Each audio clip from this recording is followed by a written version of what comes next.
Hey, good morning, everybody. Welcome to another Cars and Coffee. We've got some really cool things to talk about today. Urethane and Delin. What's the difference when you use it, when you don't? We also have some good questions from the Speed Therapy Society, along with we talk about parts so much that the cars are getting jealous. So they did a little protest. They kind of drove around the building with signs. So we're going to talk about some cars today. And we've got two really cool ones to talk about. One is Chris Melitu's GT500 that we just really updated with some cool stuff. And the other is kind of a trip down memory lane to Cclips' car, which was, he entered it we built it up for the King of Street, and he did surprisingly well, although we think some politics kind of like kept them from winning. But aside from that, I'm Kenny Brown. This is Cars and Coffee. And I'm here to answer your questions. So if you have any questions this morning, please send them in, and I will do my best to answer them. Let's see, where should we start? I think we should probably start with, why don't we answer some questions first, while we wait for more people to join us. Let's see.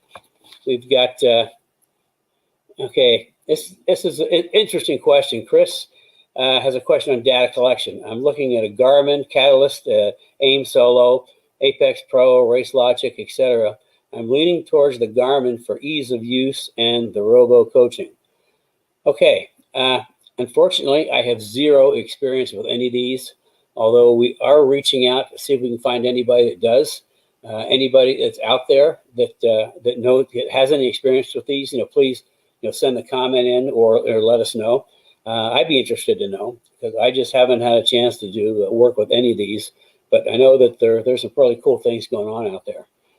So, Kenny, we're coming looking at getting somebody from HP Tuners to talk about tuning, and then also hopefully doing a little bit of nonpartisan comparison. Oh, cool. You know what? We were having technical problems. We had so many technical problems, I forgot to fill my coffee cup up. This could be a problem. I'll see if I can get by without it. No, I can't. Yeah, I will. Okay. You are so funny. So. Well, can you do a song and dance while I go get coffee? I sure can. Hi, guys. So this is what I look like today. Let's see if I can share my screen there. I'm a brick wall. I'm at home recuperating still, getting much better. Hopefully I'll be back to work next week and back in the thick of things. I cannot believe Kenny's taking a break to get his coffee, but that's how addicted he is to coffee. And that's why we call this Cars and Coffee with Kenny Brown. So today should be a good show. We're talking GT500s today. Okay, they're done listening to me. Now it is Cars and Coffee, not just cars. Although cars is our major subject this morning. Okay, working down the questions. Matt has a question. I already know the answer is going to be more ugga dugga, but has anyone else had problems getting the rear bolt off of a lower control arm? Okay, I'm guessing that it's rusted. So there's some things you can do. First of all, get some penetrating oil, WD-40, or there's a number of them out there, and just soak the daylights out of it overnight, even for a day, and see if you can get it off then. If that doesn't work, then try like a little propane torch and try to heat the nut up a little bit and see if that works. I mean, it's stuck bolts and nuts are always a problem when cars get a little age on them and get some rust. So if it's more than that, why don't you set up a 15-minute consult, and we can talk about it. Because if that's not the information you need, like I say, I do these 50-minute consults. If you have any questions, please call me. Let's see. Now this is going to lead into something else. Tim wanted to know. He said, "I'm looking at the AGS 4.0 front and rear grip suspensions for S197, and he's curious why they don't work with Willwood brakes." I have a very good answer for that. First of all, you're making a great decision. I mean, the AGS 4.0, all you have to do is talk to anybody that's installed it. You get a decent set of springs and shocks on there, and the difference in handling is unbelievable. But, so, here's the reason. Now this is super heavy duty. This is a lower control arm. And what happens with a Wilwood brakes, it's the offset on the rotor is the problem. The offset in the rotor hits the control arm right down here. Okay, now a long time ago, we would actually mill some of this off at an angle down here so it would work with Wilwoods. But then I decided I didn't like that because we're just ruining some of the structural integrity. So we just don't do that anymore and just suggest that they won't work with Wilwood brakes. But it has everything to do with the offset on the rotor. It hits the lower control arm. Lower control arm, which has urethane bushings, which is, so we've had a number of, or Rich has had a number of people call asking about Delin, putting Delin in their car versus urethane.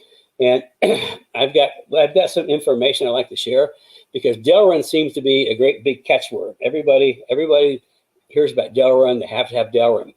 Well, let's take a look at it. I mean, there's 3 different bushings that we use, bushing material that we use in our cars. I do use Delin in some applications. I use a lot of urethane, and we use rod ends. Now, this is the urethane that we use, and here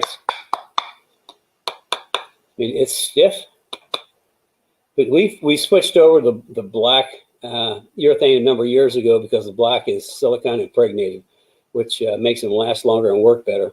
But it's just listening to it, it's kind of like, it's kind of dull. It's got some give to it. And you listen to Delin, it's really, really hard. Delin is a polymer. I can't tell you the chemistry on it, but the whole purpose of it is it is low wear, and it has some lubricating values. So it's used a lot in a lot of different things. I only use Delin on suspension bushings, like control arm bushing. I only use Delin on race cars, and that's because we take a lot of time to make sure that because this is so hard, we have to make sure everything is totally precise. Like front and rear is 100% in line, and the bushing and the control arm are a really close, perfect fit. Because what happens, there's no give in these things. If they're off, if it's just off a little bit, I mean, you probably wouldn't notice putting it together, but that'll put a load on it. And we just had somebody call Rich, I think last week or so, that had bought some control arms that had Delin bushings in, and he hit a big chuck hole and just shattered a Delin. I mean, Delin only works if it's 100% perfect alignment and everything's square. Like when we do the Delin bushings on the control arms of the race cars, the way I know it's ready is if I can lift the control arm up, it just kind of falls down at a gentle rate. You lift it up, it just falls like that. And I know I got it perfect. So these are what we use in the suspensions. This is actually for the IRS lower control arms. We use the urethane, and this is also the front rear bushing is as well. Here's the thing. Urethane is only good for things that go up and down, okay? Things that move up and down is perfect for urethane. Urethane is not good for rear control arms. And the reason for that is, I mean, everybody, immediately urethane's a buzzword, they put urethane control arms on. Well, if you're going a straight line, if it's a drag car and you're using urethane, it's perfect. It works absolutely perfect, straight. However, if you need to turn and go around a corner, what happens is in lower control arms, the urethane's not going to flex very much. There can be a little bit of flex in it, but hardly any. So what happens is they'll only flex so far. At that point, it goes into a bind. And when it's a bind, you run a suspension, the back of the car gets loose. I've had a number of people over the years call and say, they just can't control the back of the car. I find out they put urethane bushings in, and it just doesn't work that way. I'll go back even further, way back when, 87 with the Celine cars. I mean, we won all four national championships in SCCA Pro Endurance Racing. Okay, the cars were, I mean, they won. They just dominated. And I told Steve I'd win a championship. I tried to win a championship within 3 years. Actually, I won 4 championships in 2 years. So, you know, my job was done. And, you know, we kind of split ways. Well, the cars went up to Detroit, and somebody up there had the great idea. I didn't know what I was doing. They tore the cars completely apart. Okay, these are cars that just won 4 national championships. Tore them apart and started over, and they put urethane bushings in the back. Well, the first day of testing, Rick Titus told me that you couldn't drive the cars. The back of the car was so loose, you just couldn't drive them. So urethane is not what's used at the back. What we use at the back are rod ends. Now, we've dropped down to, you know, everybody that has lower control ends or rod ends in the aftermarket uses 3/4. I dropped down to 5/8. But when I did, this is the JMX in the FK line, and it's like the super premium 3-piece Teflon lined, you know, super high grade rod ends. And the reason these are rod ends, these are all zipped together. I actually have them, you know, there's like different tightnesses you can get. I also have them built extra tight because I'm going to lose something sooner or later. But with a rod end, I mean, you get full articulation. I mean, the rod ends move. You got front and back rod ends. The whole thing can kind of roll around. You know, the axle can roll, the body can roll, and everything works together. We do use Delin in one suspension piece. And that's on our new rear suspension. It's just a part of it. And you can see the 2 Delin bushings. However, this is a super precise fitting. And this is a piece that this moves up and down like that. But it's just absolutely super precise in the fitting all the way through. Even in the aluminum, you probably can't see it. Even in the aluminum arm, we have like lubricating bronze bushings. So I mean, everything is super precise, and that's our application for. Hear how hard that is, Delin. So I mean, Delin is, you know, have never really recommended or suggested Delin for street cars. I think you can get into more problems than good. The other thing is there's absolutely no give in Delin, which means you shorten up you close up your window, mistake window. You know, anytime you start doing too many things and your mistake window starts shrinking, you have the opportunity to make mistakes. So that's kind of like urethane. We use urethane a lot. The only things that move up and down, we use rod ends for anything that has to articulate. And of course, we use Delin in absolute precise. When everything is precise, that's where we use the Delin. So that kind of gets through the questions. Let's see. This is car day. We're going to talk about some cars. We've got a really cool car that we're working on, and I am going to try to. The reason I didn't have my coffee is Carrie and I were trying to do the share thing, and we're having a really difficult time. So I'm going to try it. If it doesn't, if I can't get it to work, it carries my backup. Okay. Have I got it, Carrie? I don't know if I've got it up or not. You've got it. It's okay. Here we go. Now I can only go one way.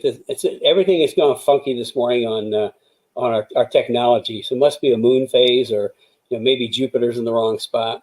So it's actually Mercury retrograde right now. Ah, no wonder.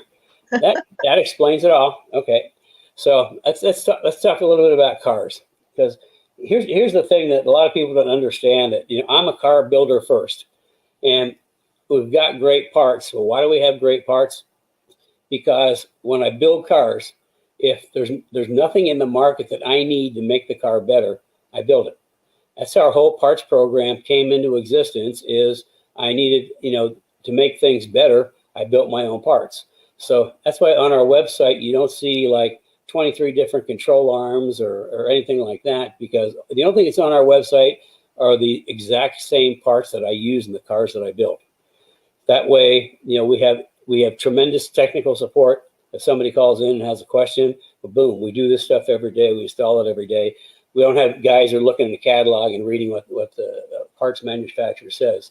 So, I mean, that's the big difference in our program. We're kind of like backwards. A lot of other people are a parts company first, and then they'll take parts from the parts company and put it onto a car and call it special. Well, we're a car company, and I build great cars. There's, I think, over 500 serialized Kenny Brown cars out there, and thousands of others that we've updated or worked on. But you know, we're a car company first, and the parts program flows out of the cars. So we're kind of opposite of everybody else. And here's a couple of really good examples. Ironically, both of these are GT500s, and we'll just kind of, okay, fingers crossed I can make this work. Okay, this is kind of like an overview of the different car models we have. In the S550, we still do conversions and serialize 550s, 197, and 99 to 04 SN95 IRS Cobras. Because as many of you know, we're the only people that really know anything about the IRS and the Cobra and still support it. In fact, we're doing crazy business. We're having a lot of, the big thing now is, I think we've got 5 IRS carriers down in the other building waiting to be updated to get the geometry changes. And we actually have made, we cut the back mount off that goes on the frame rail in the back because it's huge, it's clunky, it weighs a lot, and it gets in the way, especially if you have bigger tires. And we whack that off. We just put a bracket on there that bolts straight to the frame rail in the back. We've recently modified that with some extra holes so it can be bolted to a Fox. We've got a whole, the big thing right now seems to be putting an IRS in a Fox car, which I think is just cool as can be. So we still do the IRS, and you know, we've got like the GT-ST, which would be like a sport touring package, which even though it's a sport touring, it's totally capable of the track. And then we have the GT4 CS Club Sport, which is kind of like that's a great track car, just absolutely great track car that you can still drive on the street. It's not a problem. And then we do an S2, which is supercharged, 700 and God who knows how many horsepower on the 550s. We're just doing the GT4 S2 would just be on the 550s right now. And then we have our top of the line track cars are the GT4 CSR and the 550. I don't know if many of you have seen Maryland. In fact, that's Maryland in the picture next to me. That's absolutely killer track car. And then in the 197s, we're still doing the GT4 RS, which is kind of like what my Ruby was, my car. So I mean, we're still doing cars, and you know, if you've ever driven a Kenny Brown car, you'll never forget it. I guarantee it.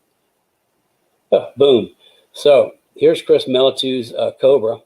Now this is interesting. This is before we modified his brake ducts. He came in for some stuff, and he was using these little teeny things for brake ducts, and the hoses were off, and his brakes, the rotors were blue. They got so hot. So what we did, we actually cut this out and put a NACA duct right in here, and took the NACA duct, and then we curved that back to the brakes, and it looks really cool. I should have got a picture of that, but it was kind of like a custom one-off that we did that is going to work like crazy. Okay, so the subject is, you know, what are we working on now? And it's Chris's GT4 CS. It's a GT500 and makes a lot of power. Okay, so it's kind of going to go over the content to give you an idea what's in a CS. Of course, we've got the matrix and jacking brace, with the jacking rails and matrix brace, which stiffen the chassis. It's got a 4-point cage with a rear seat delete. AGS 4. Should be 4.0 front grip kit, and a 4.5 rear grip kit. That's the newest rear suspension. And GRZ1 coilovers. with custom springs, like we're running 650 springs front and rear on Chris's car. And of course, Forge line wheels, which are top of line wheels with Michelin Sport Cup 2 tires. So, I mean, you see, this is a pretty serious car. And it gets even more serious because he's got the Kenny Brown Bear 6-piston race brakes front and rear. That's with a 14.125 rotor, 2-piece slotted rotor. And of course, the brake ducts. And then we just, with the reason it's here, we updated the rear end because he wants race brakes in the back. And the 8.8 axles have Cclips, which I talked about in a few weeks back. A C-clip axle, which means as to hold the axle in place, the axle slides in the differential. You drop a little C-clip in, pull it back, and then the pin for the differential goes in between them. But there's always a little play. And if you're running big brakes on the rear and you've got a C-clip, what happens is you go around the corner and that axle moves ever so slightly, and you get brake knockback, which means the first time you come up to a corner, you have to pump the brakes up to get the pads back on the rotors. So to counter that, what we've done is we've actually upgraded the ends of the 8.8 with the big 9-inch Torino bearings and 9-inch axles, which bolt into place, and they don't move; they're solid. So that was the update we just did, and that's. I mean, for a GT500, we've got a couple of people making big horsepower in GT500s, and some of them are concerned about the rear axle. So this is one of our updates. Our other update, we actually have Strange build a special Kenny Brown spec 9-inch road race rear end with lacking like the spring seats and some other brackets that we don't need, that's a serious piece of kit. I'm not done. It's got 752 horsepower and 735 pounds of torque. It's basically just through a bigger supercharger and a good tune. And I mean, that's pretty decent power. And then it's got a Bassani X-pipe with high flow cats and 3-inch cat back exhaust, which sounds amazing. And then we've done quite a bit of aero to this car. It's got the carbon front splitter. It's got a carbon race hood that isn't here yet. The one we ordered, they screwed up and they sent the wrong year hood. So they're having to make another one. We'll probably just have that drop shipped to Chris. It's going to have the carbon race hood, the Tiger hood that my late son Paul developed, and carbon side splitters and custom front wheel wickers, which you'll see in a little bit, and a carbon fiber high efficiency 3D wing, which you'll see. And of course, we have to have our triple pass radiator for any time we increase horsepower. Every car we build, we put the triple pass radiator in. That has tremendous cooling capability. Just for example, we had a customer with a GT350 at Road America who was running pretty hot, and he put the triple pass radiator in, and it dropped his water temperature 30 degrees. I have another customer in Texas whose oil temperature was high, and it dropped his oil temperature 20 degrees. So it's great. It's an OE replacement. It drops right in. We've got them for SN95, S197, and 550 cars, and it's a triple thick, triple pass with 18% more cooling surface than other 3-core radiators. And of course, the brake ducting with the custom inlet I talked about, and carry through this in there, Kenny's secret tweaks. Well, I would tell you about them, but they're secret.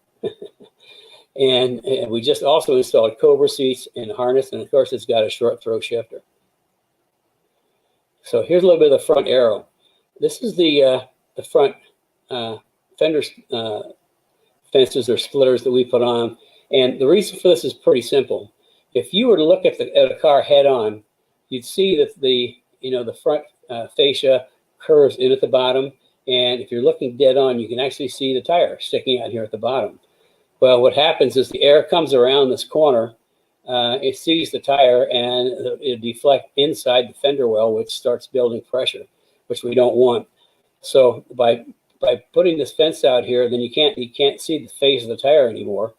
So the air is going to go around it, and because it's kind of like a wicker, it's going to create low pressure behind it, which means it's going to pull air out from underneath the front fender well, which, you know, you take air out that reduces the pressure and you create more downforce in the front. So that's why we do it. We do it for, on some cars, we do it front and back. It's something we do, you know, kind of custom in the shop, you know, car by car basis that works really, really well. And here's the side splitters. And this little thing, we put these little, you can't see that, it's got like 3 little arrows on it. And what that is, that's for jack placement. All you have to do is stick the jack under. See, I got the jacking rails. You roll the jack under there, and once you jack it up, find the jacking rails one time and jack it up. And what you do is you put a piece of tape or mark the jack right here where that edge is. So all you have to do is put the jack into that the mark on the jack and jack it up, and boom, the car's in the air really fast. I mean, we mark all of our cars for, you know, for jacking points. It's something that's it started with the Delin program in '86, and we've just carried it through ever since. Okay, and we've also did the rear diffuser. This is carbon, and it looks pretty cool. The whole purpose of the rear diffuser is to tidy up the air that's flowing underneath the car. So when it gets to the back here, it doesn't tumble. It actually kind of smooths it out a little bit. The other thing too is the diffuser can actually, by tidying up the air coming underneath the car, the diffuser can actually help make the rear wing more efficient.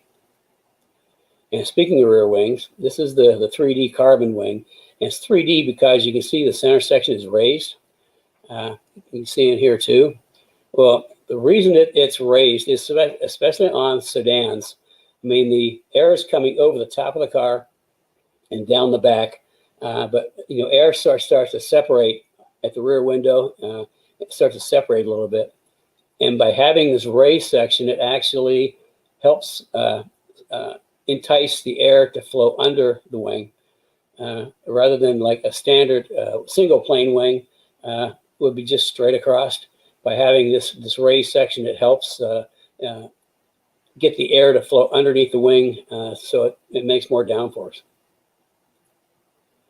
Okay, here as you can see, we just put the new Cobra seats in, and the impact 6-point harnesses with cam lock release, and the 4-point bar, which is it's a great piece. We actually put the straps for the harnesses. We wrap right around that bar, and it adds a whole bunch of rigidity to the center of the car. It's a great little piece. We have them for S197s and S550s. And of course, the Forge line monoblock wheels. You know, I mean, they're just the 19-inch wheels. I mean, they're if you're looking for just a premium top wheel, Forge line is it. I mean, there's Forge line wheels on most of the like the IMSA sports cars.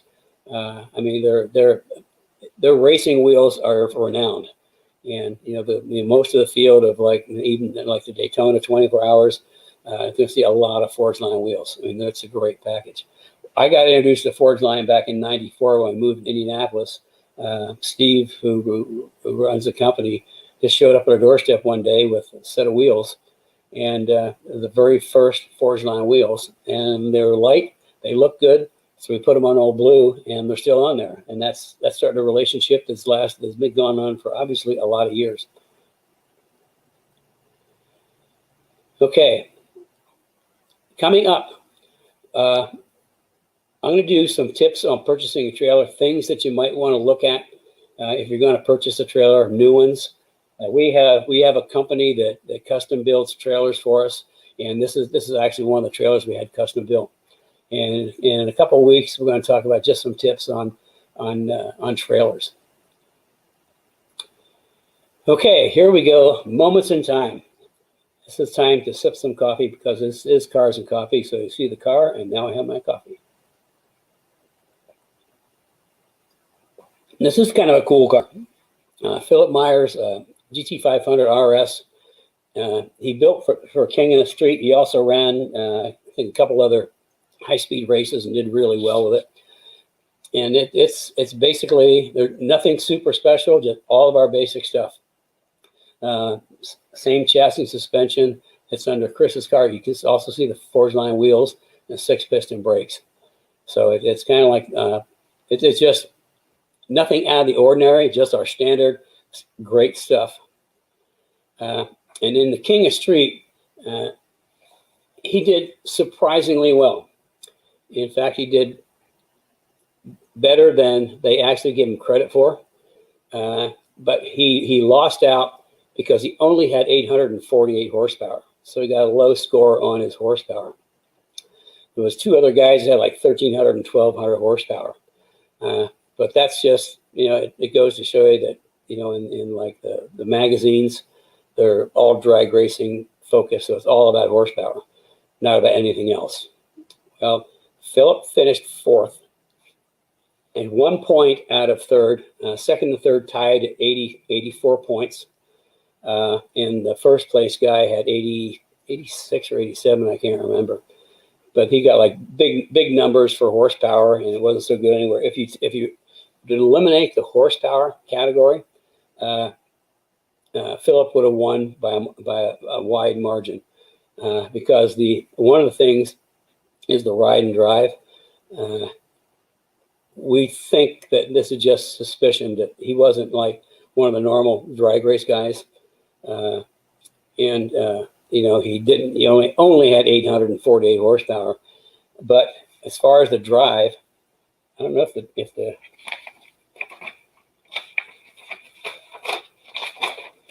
if Carrie put this into the PowerPoint, but I'm going to read the comments on driving. This is right from the editor of the article. So when it comes to bringing a car to a halt, the brakes were outstanding. Bare 6-piston brakes front and rear. You could probably look at the brake pedal and the car would stop. Not only that, but thanks to the aforementioned Kenny Brown suspension and chassis upgrade, Philip Shelby is probably the best handling King of Street car ever. I think that's a pretty bold statement. Many cars feel like there's a front end and a back end, many times working against each other. Philip's car, however, felt like one solid unit, with the front and the back working together in unison to handle the curves and keep coming back for more. That's pretty cool. The interesting thing about, obviously we had great, the good brakes on there, but what they don't realize is that the super braking capability came from the geometry and suspension. With the anti-dive we put in the front with the front grip kit, and the anti-squat we put in the back with the rear grip kit. I mean, the cars brake almost flat. It's pretty cool experience. One of my cars, in fact, we did an event at Audubon, and Steve Smith? I can't remember his last name, Smith, but he's a big-time Chevy guy, big-time drag racer. He was there representing, I think, Carcraft at the time, and he was reluctant to go on track because he wasn't really a track type guy. So he took Ruby, my car, and he was going to just do 2 laps. Okay, let's just say he was having so much fun, he missed the checker flag and got an extra lap in. But he wrote an article for Carcraft that he just was blown away by the brakes. He made a comment, something about when he hit the brakes for the first time, all those innards sloshed to the front of his body. But yeah, a lot of people when they drive, if they do the upgrades, the AGS 4.0 suspension and head to the track, 2 things happen. The first thing that happens is they'll hit the brakes, they'll come up the high speed down the straightaway, they'll hit the brakes, then they have to hit the gas, drive up to the corner and hit the brakes again, because the car stopped so short. The next thing that most people that happen is when they turn in the corner, they actually drive over the curb because the car turns so sharp. So I guess I'm talking about parts too. So, Carrie did put that in there.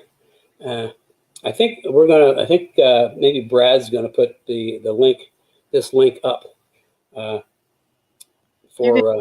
can click on the link on the bottom, the blue. Yeah. On the screen, yeah. Click on that.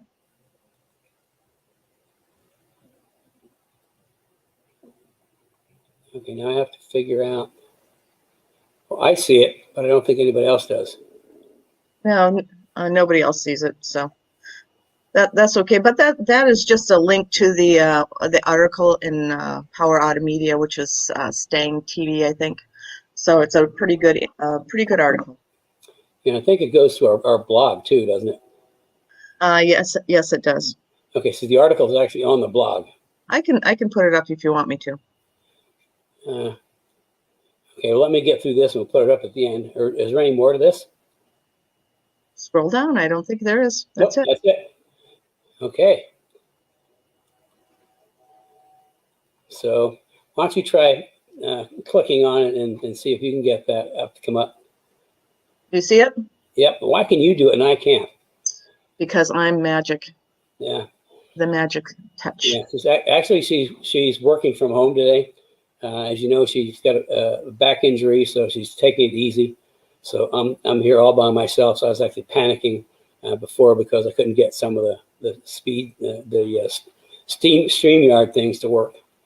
So okay. So if you can just put the link, can you put the link in the?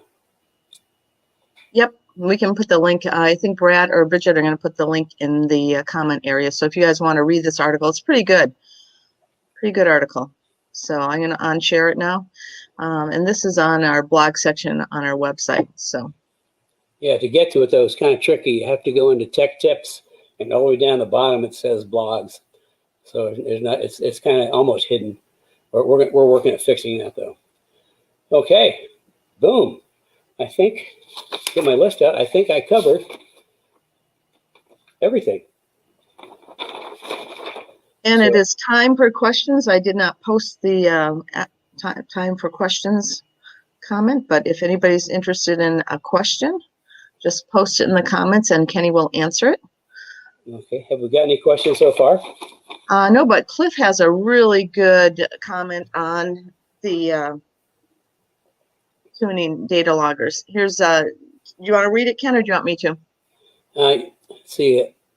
I'll read it. Data loggers. Years ago, I used a TrackMate system, was figure outable.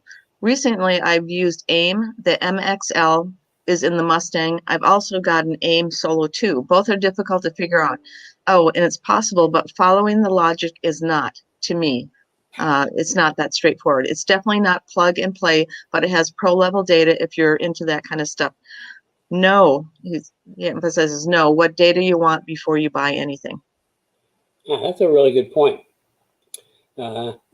Figure out what you're looking for. Here's the thing about data is a lot of people get really wrapped up in data, okay? And they can do like data overload. They can spend so much time focusing. When you collect data, I mean, it's a massive amount of information. And the problem is you have to figure out of all that data you collect, just how much of it you want to use. Because there's some stuff that makes, you would never use, but it's there. Like for pro racing, I mean, you need a lot of data, and you've got engineers specifically looking at all the data. But for track days, you want it as simple as possible. You want just the basic stuff. Accelerator, braking, corners, all just the things that have to do with driving. And then what you can do, you can start overlaying your laps to see what's working better and what's working not.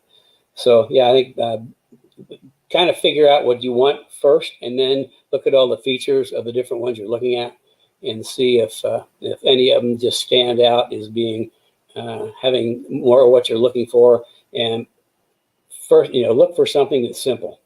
It's simple and basic. Like Cliff said, the AIM system that's in the FR500S is a professional grade race system. I mean, you can get a lot of data off it, and you get just lost in the data. So I would look for something that's really simple. If you want to go racing, then the AIM is your choice.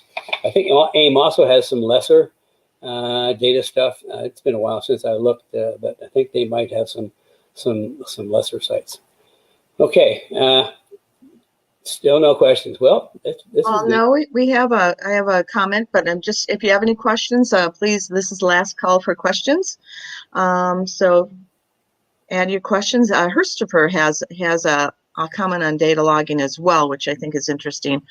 He says the best data system for me is the iPhone plus Kiwi ODB2 plus HP Tuner's Track Addict app, and plus it's plus he added a cheap phone stand. You get video plus good telemetry. That's a really good tip. So I know Track Addict is pretty popular. Yeah, I mean, especially if it's on your phone and you don't have to wire anything into your car. You just kind of set it in your little thing on the dash and away it goes. Okay, this is the last call for questions. Otherwise, we're going to wrap it up for the day way early. I guess I didn't talk long enough or fast enough or slow enough, but I think I got everything. We got the Willwood brakes, we got the Delin and the Urethane. My goodness, that is everything. I did really well this morning. Well, I find it interesting. Herstifer lives in Bulgaria, as people have been watching the show for a while know that. And he actually is going to a really cool event next weekend on the, I think it's next weekend on the 30th. And I watched it on his Facebook channel, and it was all in his language, and all it was American muscle cars that I think are going to be at this event. It was pretty darn cool. So thanks for sharing that, Herstifer. Here we have a couple questions here. Okay. Okay. Okay, Frank, any good systems to have a lifetime traction circle while driving? Better to just drive or use a traction circle? Boy, that's a good question. What he's talking about is in the academy. We had Doug Vanderbrink, who's like the top instructor at the Porsche school. He's driven just about everything, from stock cars to endurance cars to sports cars. Actually, we met him when he was drifting, so that's his heritage. But he did a master class on driving, and he talked about the traction circle, which is it's something Mark Donahue came up with a long time ago, and it just talks about that you can only ask the tire to do so much in the traction circle, whether it's accelerating, braking, or turning. And any good system to have lifetime traction circle while you're driving. I don't have an answer, but that's a really great question. That's a good question. I don't think I've ever heard of anything like that. But in the same token, okay, I'm going to back up a little bit. Looking at something while you're driving is not a good idea. You want to be focused on driving. You want to look at the data afterwards. But you just, anything that distracts you when you're driving is a bad thing. I mean, because you're going you're going really, really fast, and things happen super fast, like in a blink of an eye.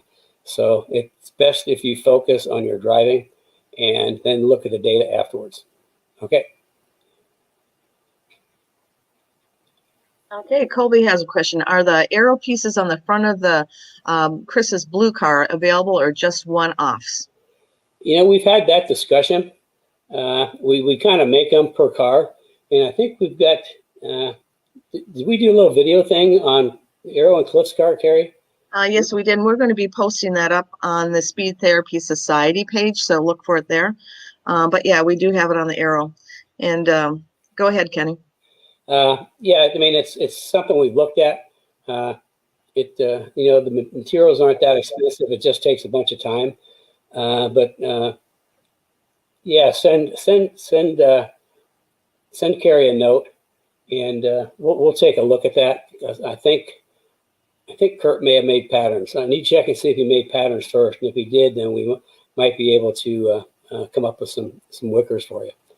I'm pretty sure he made patterns. I think we're just trying to discuss how we would ship like the front splitter. The side wickers would not be a problem, but there is a little difficulty, I think, in installing the little corner piece. Is that correct, Ken? Yeah, and what we did on Cliff's car, we actually extended the splitter on both sides, because to me the splitter in the FR500S it's kind of like an off-the-shelf commercial type thing. And it's not as effective as it could be. What we actually did, we added more to the outer edges on the front, which you'll see in the video, because you can get more grip on the side of the cars than in the front, which is why if you look at like the big endurance cars, they actually have their splitters are on the side and have it's kind of open in the middle, and that's because they're inviting air to come under the car so they can use the under the car downforce. Use the aerodynamic under the car to create downforce, and they're making front downforce in the corners. So what we did is we extended Cliff's splitter, and then to the point where we could put the wickers up, so that they went together. So that's one thing we'd have to look at, because if your splitter kind of tucks in and doesn't come out far enough, yeah, we need to probably look at them. I'll probably need to send us a picture of your splitter. That might be a good starting point. Okay. Okay, a couple other just comments here, which is again on the track apps, and I'll just post these real quick. Brad says that Track Addict is an app from HP Tuners, and as Hirschler pointed out, it does work very well. He also says that most track apps include the friction circle feature. Okay, there we go. And then Frank, he thanked you. He'll keep his eyes forward. And another one, does it make any sense to use carbon for the aero pieces, given that they will take some abuse and are costly to replace? It depends on which aero pieces. We use a lot of ABS, to be quite frank, because again, ABS will take abuse. The carbon is nice. It creates a really good look. It's super light. I mean, there's a use for carbon and there's use for ABS. Most of the time, we'll do on our track cars, our serious track cars that run really low, we'll use an ABS front splitter. We get it about that thick, and we make our own design, and then do the side fences. And then some cars if it's easy, we'll just use ABS down the side for the side splitters if there's a flat surface we can go to.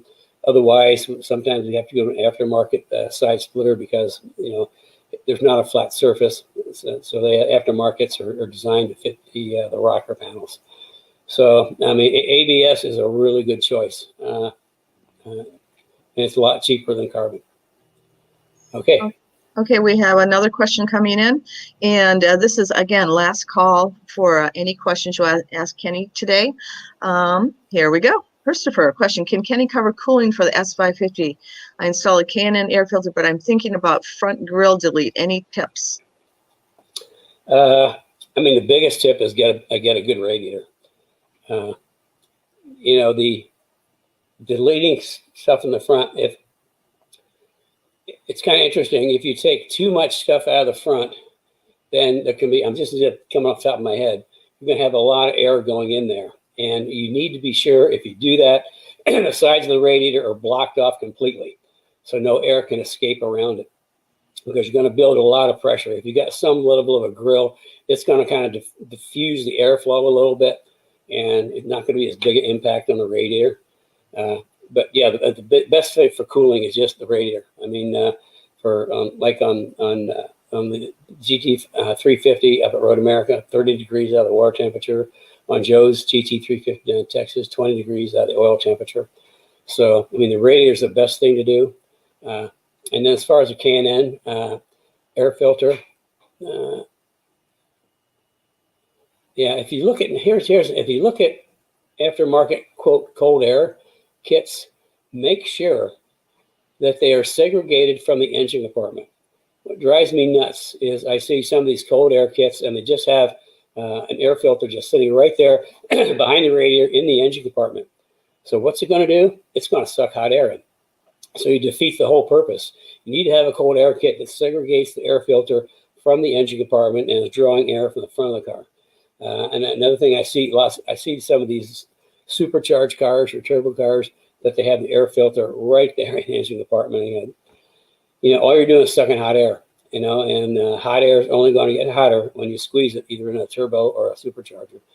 So we use the JLT is what we use, and we've got them for the 550 cars. But I think it requires a tune, but I also think you can get the tune package with the cold air kit. But we had that on 1 week, and I mean it's a huge cold air kit. Plus it looks great. So. There we go. You don't have me there to run to the shelves to get the cold air kit, do you? Nope. Well, I don't even know where it is. Okay, here we go. We have another question. By the way, next week is Memorial Day weekend. We are having a encore presentation. So Brad is going to be combining a number of Kenny's top cars and coffee sessions, and he'll be playing that all in within one session. So again, that's next Saturday. We'll have an encore presentation. Here is Dale. Let's see, Dale Kip. What size rims are required for your brake package? I really enjoy your show, whether I can hear it live or on Facebook. Okay. Typically, we use 19s, but you can run 18s. 14-inch rotor will fit in an 18-inch wheel. Because the thing is, like most racing, as far as wheels, here's how I do my wheels. 18-inch wheels are for racing because, you know, the great majority of race tires are 18-inch. We use 19-inch for track cars and street cars, and to me, 20 inches for show because there's a lot of mass, a lot of unsprung mass in a 20-inch wheel. But with 18-inch wheels, you can easily get in any of our brake packages with the 14-inch rotor. So, and yeah, if you need any more information, set up a 50-minute consult with me. I'll talk with you about it, and we can kind of get you, because we got like a bunch of different brake packages. They all work really well for the front. And if it's an S197, we got a cool brake package for the back, where we increase the rear rotor size to 14 inches with a 2-piece slotted rotor and retain the factory caliper, which just moves it out, which really, really improves the braking at the back of the car, especially if you have my suspension on there. So. Okay, and Dale, I want to thank you for acknowledging that you watch it on Facebook afterwards. So I just want to let everybody know that we are simulcasting live to our YouTube channel, Kenny Brown Performance TV YouTube channel. There are 57 episodes of Cars and Coffee on there right now. Can you believe we've done 57 episodes? And you can watch all of those in replay if you want to have binge some weekend. Maybe next weekend would be a good weekend.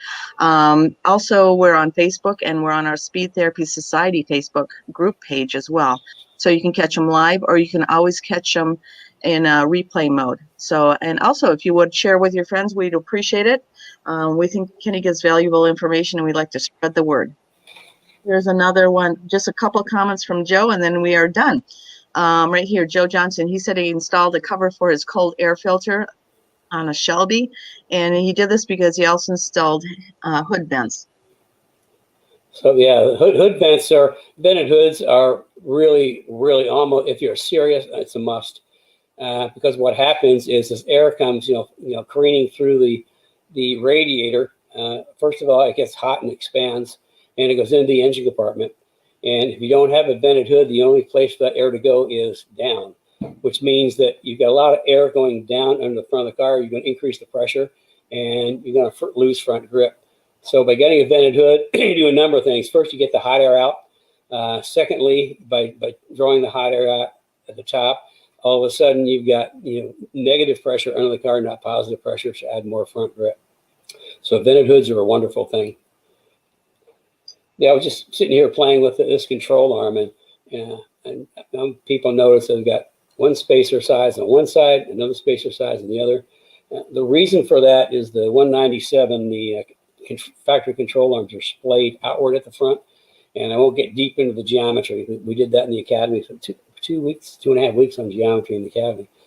But what I do is I offset them so they make them parallel, which impacts the roll a little bit, and it also makes it so there's no point of conversion like with splayed control arms, so that it's infinity. So all of a sudden we have we got the roll axis going parallel to the control arms rather than up in the air like in the factory car. I just thought I'd throw that in. Okay, quickly, we got anything else? We have just a comment from Brad. If anyone has a topic they would like to see next week's special episode, please let me know and I'll grab it from the archives. So again, that's good to know. And then when Kenny comes back, we will be doing a special session on brakes. We're going to have a mini brake workshop, and we will be doing, he'll be sharing tips on how to buy the trailer, what to look for when buying a car trailer. Okay. And that is it. Okay, well, Good. I got a couple things in closing. It's like we went from really nice 60-degree weather to boom 80s, like overnight. So it's really hot, which reminds me this is summertime. And I strongly urge everybody to pack sunscreen when they go to the track. High SPF sunscreen. I don't know if you can see it, these little splotches all over. I went to the dermatologist this week. I see the dermatologist every 3 months. And they kind of fry off pre-cancer things. It's ever since I lost my oldest son, Paul, the year after he won the GTS Championship and World Challenge to melanoma. I'm pretty paranoid. So I see the dermatologist every 3 months, and I strongly recommend everybody uses sun cream because I've seen how devastating melanoma can be. So that's one thing. The other thing is it's in Monaco this weekend. I got my DVR set. Later tonight, I'm going to watch free practice 3 and qualifying, which should be pretty good. I mean, this season's sort of heating up. The mid-pack, I mean, the difference between like first place and 6th or 7th are all running within the same second. The mid-pack racing is great. And of course, we got some really good battles at the front. So I got that set for today, and then I got the race recorded for tomorrow. Just because it's going to be kind of a special day, I'm going to make up my famous biscuits and gravy to go with Monaco. So if anybody doesn't know, Monaco's this weekend. Set your DVR. It should be a wild race. It's one of the few races that I would actually on my bucket list positively love to go to. I just think that'd be so cool. Anyway, I'll just close with that. So. Don't have any more questions. I talked about sunscreen. I talked about Monaco. And Carrie told you what's coming up. I'm glad I can at least have her a little bit. Trying to work without her the last couple of weeks has been really tough. As you know, she kind of, I almost can't work without her. So I appreciate her being here today. It really helps me out. So with that, I'm going to say goodbye to everybody. Get out and enjoy the weekend. Set your DVRs for Monaco. And don't forget, Indy 500 is next weekend. So this is kind of a big time of year for race. Of course, the city of Indianapolis is going to be crazy next weekend. So that's why I don't go out. Of course, we haven't been able to go out anyway for a long time. So anyway, I'm dribbling on. So I will see you all on